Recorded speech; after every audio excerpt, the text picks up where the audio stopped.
Hello बच्चों, good afternoon. तो वही बढ़ते हैं अपने अगले कंसेप्ट की तरफ। और हमारा अगला कंसेप्ट है colour code for carbon resistors. Colour code for carbon resistor.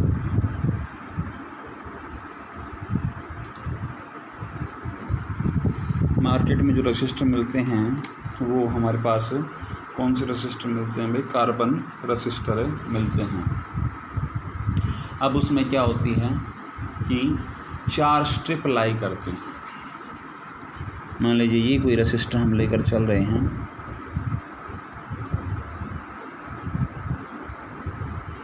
तो इसमें 4 स्ट्रिप्स लाई करते हैं।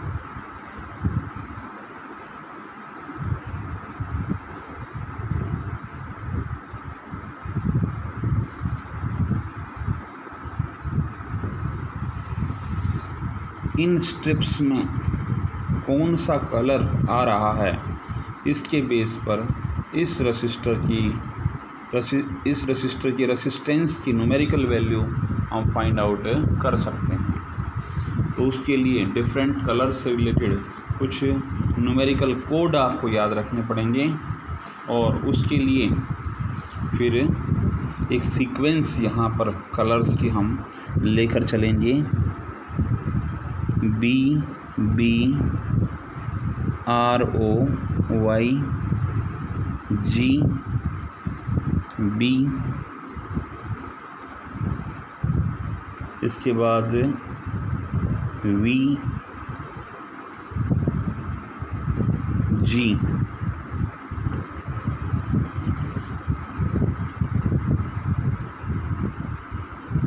और भाई लास्ट में आएगा W। ये कलर्स के हमारे पास क्या हैं?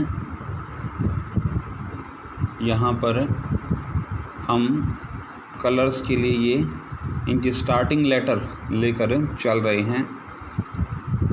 बी से यहाँ पर फर्स्ट बी जो है वो कौन से कलर के लिए आया है भाई? ब्लैक कलर के लिए। सेकंड बी ब्राउन कलर के लिए आया है। Third red colour, fourth orange, इसके बाद येलो, जी फॉर ग्रीन, इसके बाद भाई बी फॉर ब्लू, वी से वॉयलेट, और भाई जी ग्रे कलर, और इसके बाद डब्लू जो है वाइट कलर। अब इन कलर्स की ये जो पैटर्न है वो याद रखने के लिए एक सेंटेंस आप याद रखेंगे। B.B. Roy of great Britain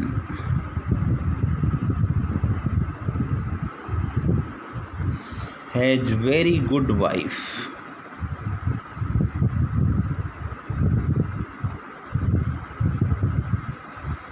wearing golden silver necklace। इनकी न्यूमेरिक कोड भी अभी आपको बताए जाएंगे, कौन से कलर के लिए कौन सा डिजिट हम यूज़ करेंगे। पहले आप ये सीक्वेंस याद कर लें। B.B. रॉय, देखिए B.B.R.O.Y, B.B. रॉय, ये तो वही आ गया। ऑफ ग्रेट के लिए G आ गया, ब्रिटेन के लिए ये B आ गया, हैज वेरी के लिए V आ गया, गुड का G आ गया, वाइफ का W आ गया। अब बात आती है गोल्डन सिल्वर नेकलेस, इनके बारे में भी हम डिस्कशन करेंगे,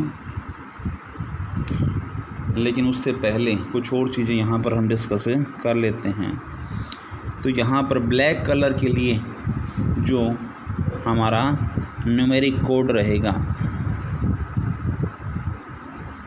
वो क्या रहेगा? 0। ब्राउन के लिए 1 2 3 4 5 6 7 8 और 9। इस तरह से ये सीक्वेंस आप इसमें याद रखेंगे। इसके बाद केस आता है भाई किस चीज़ का, मल्टीप्लायर का। ये जो वैल्यूज़ आई हैं अलग अलग कलर्स के लिए, इनको 10 की पावर के रूप में एक्सप्रेस कर देंगे। 10 की पावर 0, 10 की पावर 1, 10 की पावर 2, 10 की पावर 3, 10 की पावर 4, 10 की पावर 5, 10 की पावर 6, 10 की पावर 7, 10 की पावर 8, 10 की पावर 9। अभी समझाएंगे भाई आपको स्टेप बाय स्टेप सारी चीज़ें। इसके बाद भाई हमने चर्चा की थी गोल्डन सिल्वर नेकलेस। तो ये 3 कलर हम यहाँ पर रखेंगे। कौन कौन सा, गोल्ड, सिल्वर और नेकलेस के लिए आया है भाई 9 कलर। तो इन तीनों के कंसर्न एक वैल्यू हम लेकर चलेंगे, टॉलरेंस। गोल्ड कलर के लिए जो टॉलरेंस की वैल्यू होती है वो होती है ±5%, सिल्वर के लिए होती है ±10% और 9 कलर के लिए होती है ±20%। अब देखिए आपके पास ये कार्बन रजिस्टर दे रखा है और इसमें 4 स्ट्रिप आपके पास दिखा रखी हैं। उन स्ट्रिप्स के इनमें से कलर आपके पास लाई करेंगे। तो उसके बेस पर आपने इस कार्बन रजिस्टर के रेसिस्टेंस की वैल्यू, न्यूमेरिकल वैल्यू जो है वो फाइंड आउट करनी है।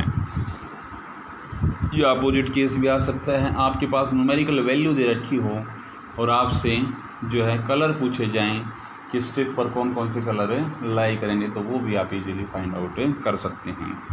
तो देखिए भाई एक एग्ज़ाम्पल यहाँ पर हम लेकर चलते हैं किस तरह से उसकी न्यूमेरिकल वैल्यू फाइंड आउट की जाएगी।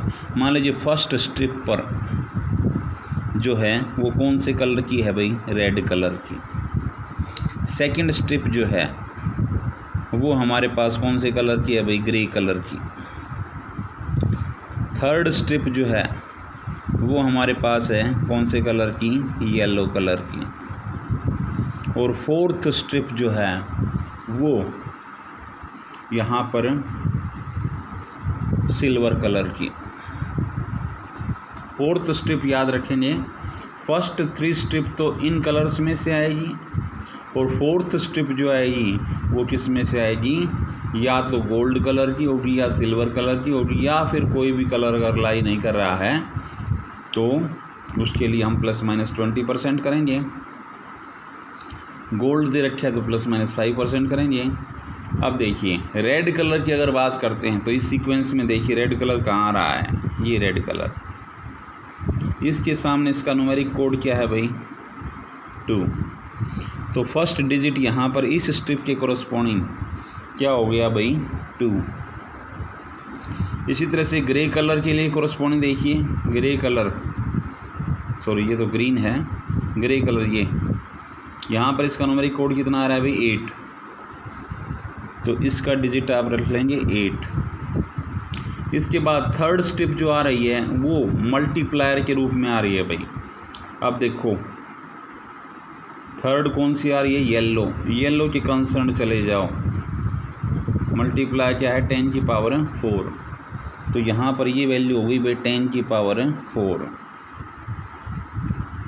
और सिल्वर कलर की अगर हम बात करते हैं तो सिल्वर कलर के कोरस्पॉन्डिंग टॉलरेंस जो है वो दे रखी है ±10%, ±10%।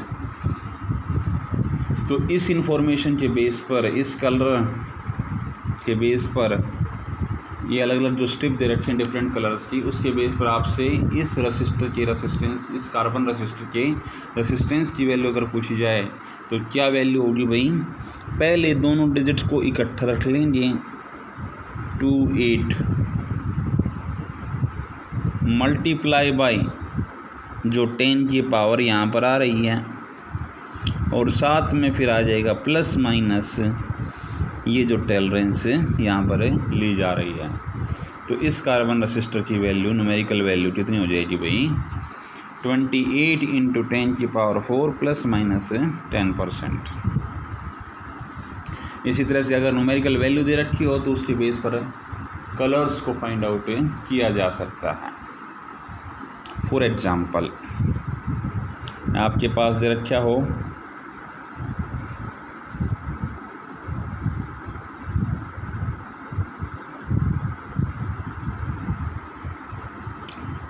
$5600 और ±5%, ये वैल्यू आपके पास दे रखी हो और आपसे पूछा जाए कि इस न्यूमेरिकल वैल्यू के बेस पर आप उस कार्बन रेसिस्टर की जो डिफरेंट स्टेप्स होंगी उसमें कौन कौन सा कलर लाई करेगा। तो देखिए फर्स्ट डिजिट हमारे पास क्या आ रहा है भाई 5, इसको हम यूँ भी एक्सप्रेस कर सकते हैं 56 × 10⁻² ±5%। तो देखिए क्या ये मैच नहीं कर गया इस फॉर्म के साथ। देखो फर्स्ट डिजिट क्या आ रहा है 5, अब 5 न्यूमेरिक कोड कौन से कलर का है, ग्रीन कलर का, तो फर्स्ट स्टेप कौन से कलर की होगी, ग्रीन की। सेकंड 6 आ रहा है, 6 किसके कलर का है, ब्लू कलर, तो सेकंड कलर कौन सा हो जाएगा वही ब्लू। इसके बाद 10⁻², देखो कौन से कलर के कॉरस्पॉन्डिंग मल्टीप्लायर था, रेड कलर, तो थर्ड स्टेप कौन सी आ जाएगी भाई, रेड कलर की। और ±5% इनमें से अगर आप टॉलरेंस में देखें तो कौन से कलर की आ रही है भाई, गोल्ड कलर की, तो फोर्थ स्टेप कौन सी हो जाएगी, गोल्ड कलर की।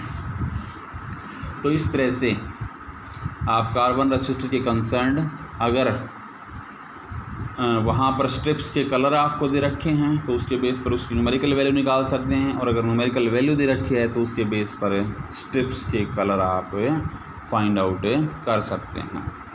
इसके बाद भाई अगले टॉपिक की तरफ हम कदम बढ़ाते हैं और अगला टॉपिक हमारे पास रहेगा ग्रुपिंग ऑफ रेसिस्टर्स।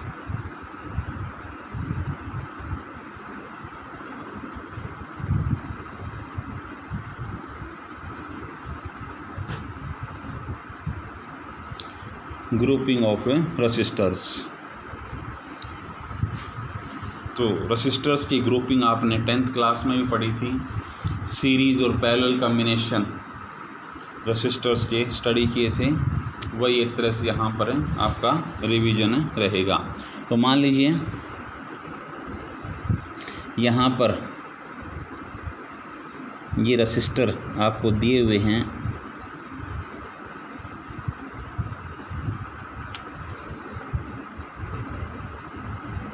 और इनको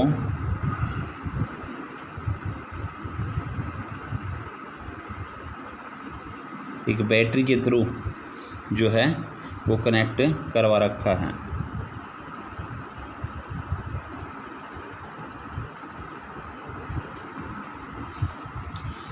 अब इसमें देखिए अगर हम करंट मेजरमेंट के लिए यहाँ पर बीच में एमीटर को कनेक्ट करवा सकते हैं। एमीटर का कौन सा टर्मिनल आएगा, इधर से नेगेटिव आ रहा है तो यहाँ पर नेगेटिव, और इधर क्या रहेगा, पॉजिटिव टर्मिनल रहेगा।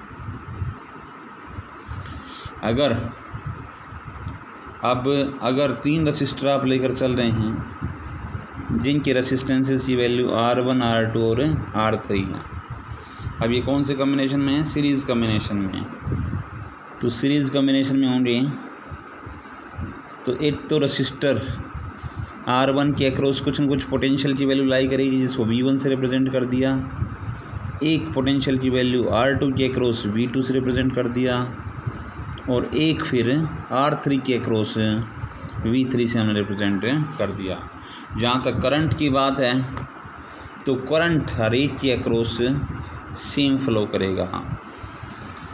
ये कौन से केस में, जब रेसिस्टर्स को कौन से कॉम्बिनेशन में कर रखा है भाई, सीरीज़ कॉम्बिनेशन। सीरीज़ कॉम्बिनेशन में याद रखेंगे करंट रिमेन्स सेम।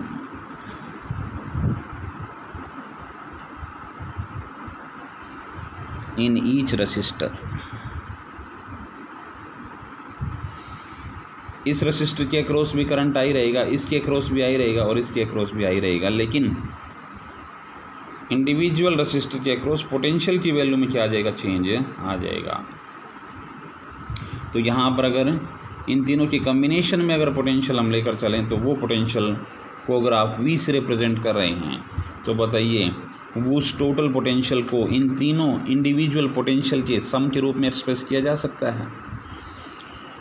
तो V को एक्सप्रेस किया जा सकता है V1 + V2 + V3 के रूप में।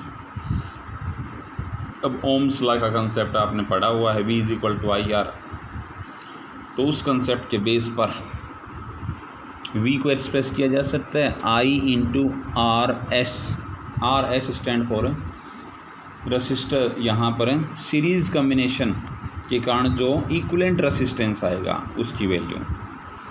और V1 की अगर बात करते हैं तो फर्स्ट रसिस्टर के अक्रॉस यहाँ पोटेंशियल की वैल्यू ओम्स लॉ का यूज़ करेंगे तो इट विल बी IR1 आ जाएगी। V2 की वैल्यू ओम्स लॉ का यूज़ करके IR2 आ जाएगी, ये IR3 आ जाएगी।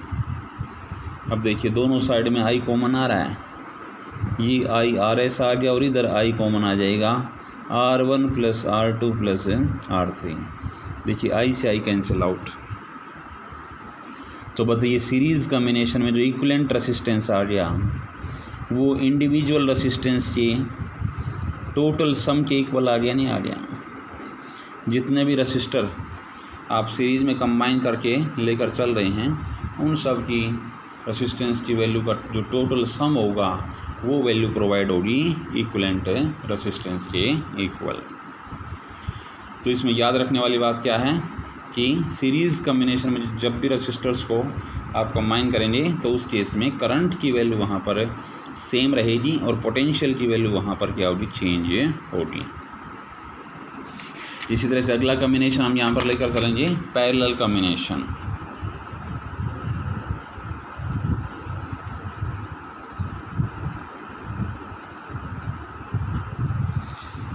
तो पैरेलल कम्बिनेशन में किस तरह से रेसिस्टर्स को आप कनेक्ट करवाएंगे भाई।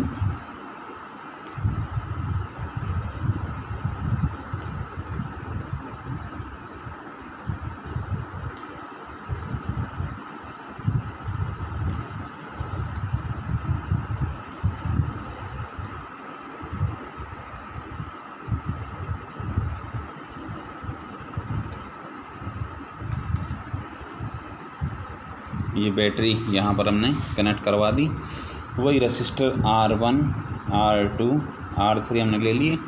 अब ये सीरीज़ की बजाय किसमें, पैरेलल में। तो पैरेलल में जब हम कंबाइन करेंगे तो आप याद रखें यहाँ पर इंडिविजुअल रेसिस्टर का अपना इंडिविजुअल करंट रहेगा।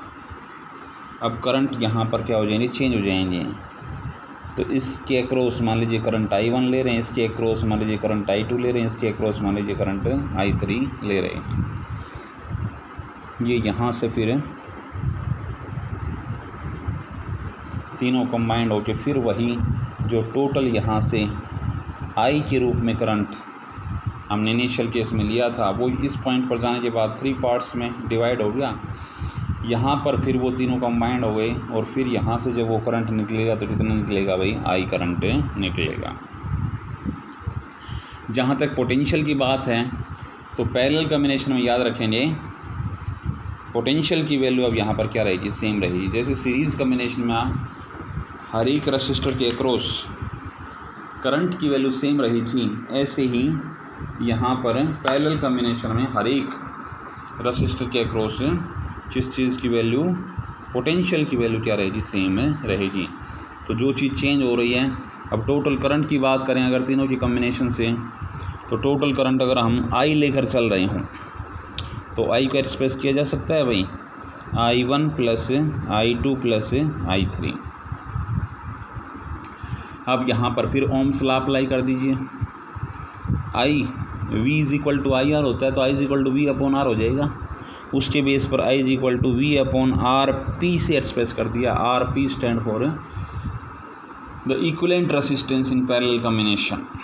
तो V/RP किसके इक्वल आ जाएगा भाई, it will B V/R1 V/R2 और V/R3। क्यों, क्योंकि पोटेंशियल की वैल्यू पैरेलल कम्बिनेशन में क्या रहती है भाई, सेम। V ही इसके अक्रॉस रहेगी, V ही इसके अक्रॉस रहेगी, V ही इसके अक्रॉस रहेगी और V ही ओवरऑल कम्बिनेशन से जो नेट पोटेंशियल होगा वो भी V रहेगा।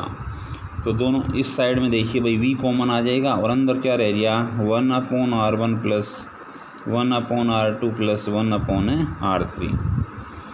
तो इस साइड में V/RP था, V से V कैंसिल आउट।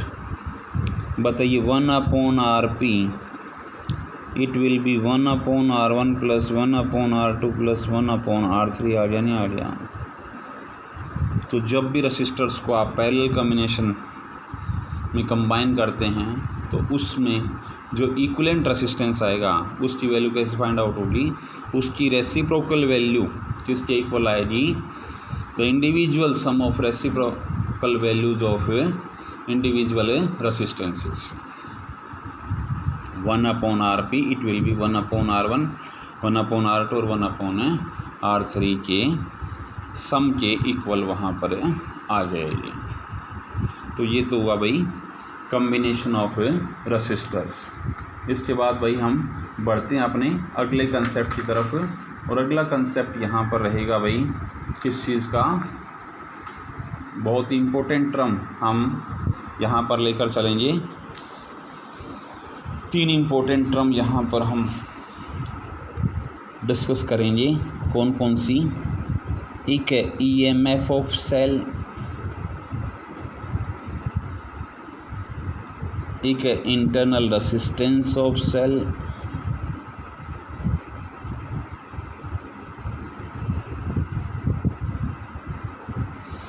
और एक है भाई टर्मिनल पोटेंशियल डिफरेंस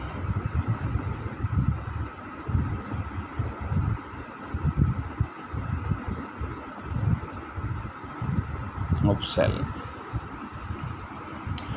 तो सेल से रिलेटेड ये तीनों टर्म्स हैं। तो पहले तो सेल का कंसेप्ट यहाँ पर हम लेकर चलते हैं। केमिस्ट्री में आप सेल के बारे में फुल डिस्क्रिप्शन करते हैं, जिसमें आप एक इलेक्ट्रोलाइट लेते हैं और इसमें 2 इलेक्ट्रोड का केस लेकर चलते हैं।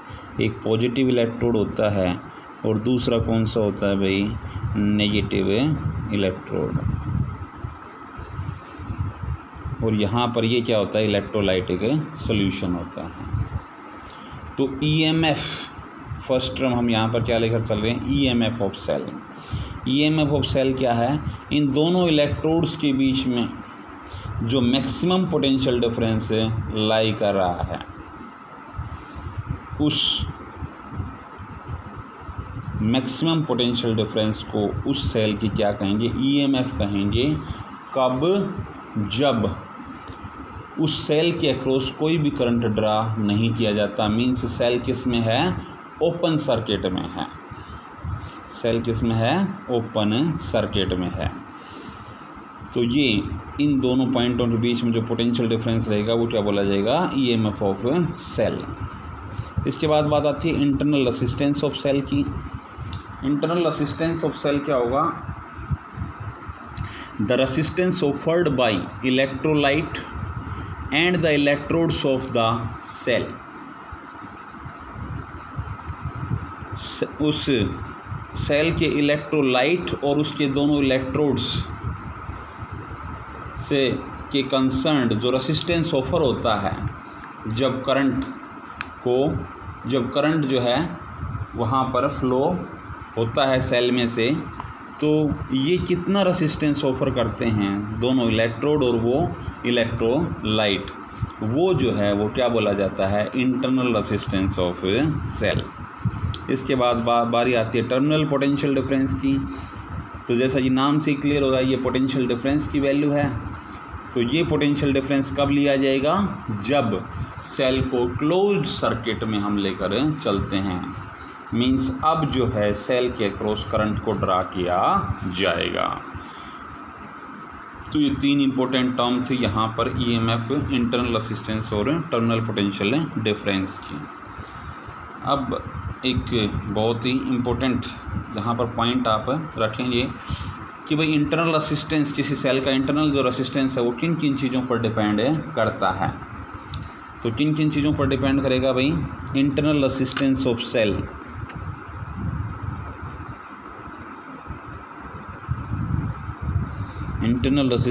सेल डिपेंड्स ऑन किस चीज़ पर, distance between electrodes,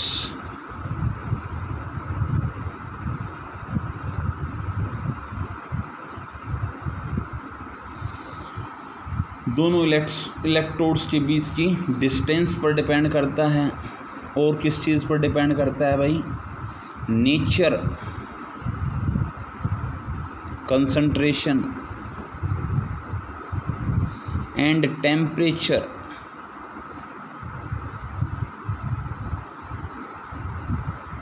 of electrolyte.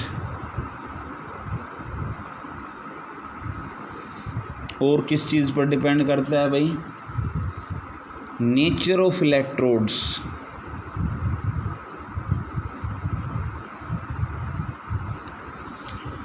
और किस चीज़ पर डिपेंड करता है, एरिया ऑफ इलेक्ट्रोड्स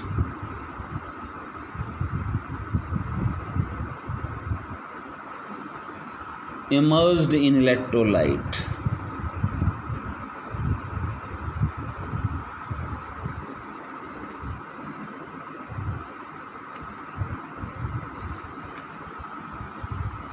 तो इंटरनल रेजिस्टेंस ऑफ सेल किस चीज़ पर डिपेंड करता है, distance between electrodes, nature, concentration and temperature of electrolyte, nature of electrodes और area of electrodes immersed in electrolyte. इसके बाद भाई हम एक इम्पोर्टेंट रिलेशनशिप ड्रा करेंगे किस चीज़ के बीच में, ईएमएफ और टर्मिनल पोटेंशियल डिफरेंस के बीच में। तो इस कंसेप्ट को समझने के लिए एक यहाँ पर हम सर्किट डायग्राम बनाएंगे। मान लीजिए कोई सेल आप लेकर चल रहे हैं, ये पॉजिटिव इलेक्ट्रोड हो गया, ये नेगेटिव इलेक्ट्रोड हो गया, और ये जो है वो क्या हो गई, की हो गई, जो कि कैसी है, ओपन की है। इसके बाद इसी सर्किट में हम एक एक्सटर्नल रेसिस्टर यहाँ पर लेकर चल रहे हैं। अब देखिए, ये आपने सर्किट सिंबल पीछे सीखे हैं 10th क्लास में भी, जिसमें ओपन की और क्लोज्ड की का सर्किट सिंबल आया था। अगर बीच में यहाँ पर कुछ भी नहीं है तो ये कैसी है, ओपन की, और बीच में अगर डॉट लगा देंगे तो कैसी हो जाएगी, क्लोज की। तो जब ओपन सर्किट में अब ये सेल है तो इसके अक्रॉस इंटरनल रेसिस्टेंस भी लाई करेगा। इस इंटरनल रेसिस्टेंस को हम स्मॉल आर से रिप्रेजेंट करवाते हैं, एक्सटर्नल रेसिस्टर को हम कैपिटल आर से रिप्रेजेंट करवाते हैं।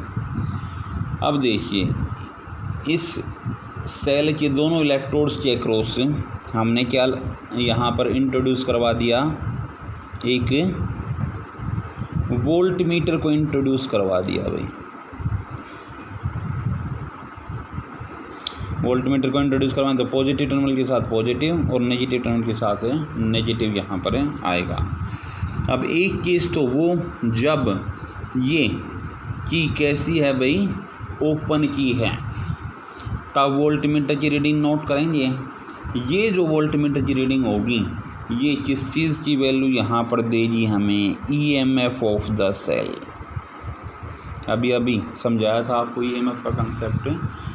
when cell is in open circuit or when no current is drawn from a cell, तो उस केस में जो उसके इलेक्ट्रोड्स के बीच में जो पोटेंशियल डिफरेंस लाई करता है, that is called what, EMF of the cell. दूसरी सिचुएशन क्या हो सकती है भाई यहाँ पर, कि दूसरा डायग्राम इसी से रिलेटेड बना सकते हैं, बिल्कुल सेम। उसमें क्या कर देंगे, यहाँ पर डॉट लगा देंगे। डॉट लगाने के बाद ये सर्किट कैसा हो जाएगा, क्लोज्ड। तो उस केस में फिर कुछ ना कुछ करंट यहाँ से ड्रा किया जाएगा इस सेल के अक्रॉस। तो अब जो पोटेंशियल डिफरेंस की वैल्यू होगी दोनों इलेक्ट्रोड के बीच में, जो वोल्ट मीटर की रीडिंग यहाँ से नोट की जाएगी, वो पहले के कंपैरेटिवली कम आती है। तो वो जो पोटेंशियल डिफरेंस की वैल्यू आएगी, that will be terminal potential difference when key is closed।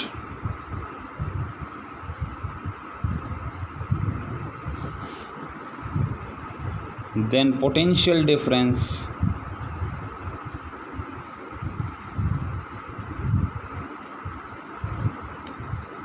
between two electrodes of cell, वो किसके इक्वल हो जाएगा, उसको हम V से रिप्रेजेंट करेंगे और EMF ऑफ सेल को हम E से रिप्रेजेंट करते हैं। अब इन दोनों के बीच में एक रिलेशनशिप होता है और वो क्या रिलेशनशिप होता है, it will be V is equal to E minus IR। V terminal potential difference, जब क्लोज सर्किट आप लेकर चल रहे हैं, E EMF of the cell, या ये भी पोटेंशियल डिफरेंस है बिटवीन टू इलेक्ट्रोड्स। लेकिन जब ओपन सर्किट आप लेकर चल रहे हैं, ये वाला केस, I कितना करंट फ्लो हो रहा है सेल के क्रॉस, और वही स्मॉल r यहाँ पर इंटरनल रेसिस्टेंस की वैल्यू है। तो एक बहुत इंपॉर्टेंट रिलेशनशिप यहाँ पर हमारे पास आ गया, V और E के बीच में क्या होता है, V is equal to E minus IR। तो इस इक्वेशन से आप इजीली बता सकते हैं कि टर्मिनल पोटेंशियल डिफरेंस की वैल्यू EMF ऑफ सेल से क्या मिलती है, कम मिलती है। टर्मिनल पोटेंशियल डिफरेंस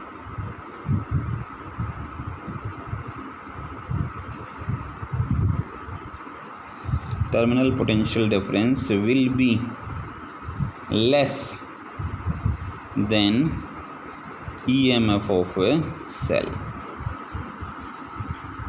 तो ये था भाई बहुत ही important relationship terminal potential difference और किसके बीच में, EMF ऑफ सेल के बीच में।